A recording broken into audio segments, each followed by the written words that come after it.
સવારે 7 વાગે અમને માણસો લેવા માટે આવ્યા.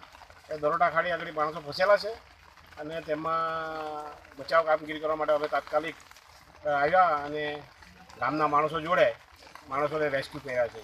કમસે કમ 14 માણસોને રેસ્ક્યુ કર્યા છે અને બધા ઢોર ઢાખરા બકરા લોકોને પણ સહી સલામત બહાર કાઢ્યા છે.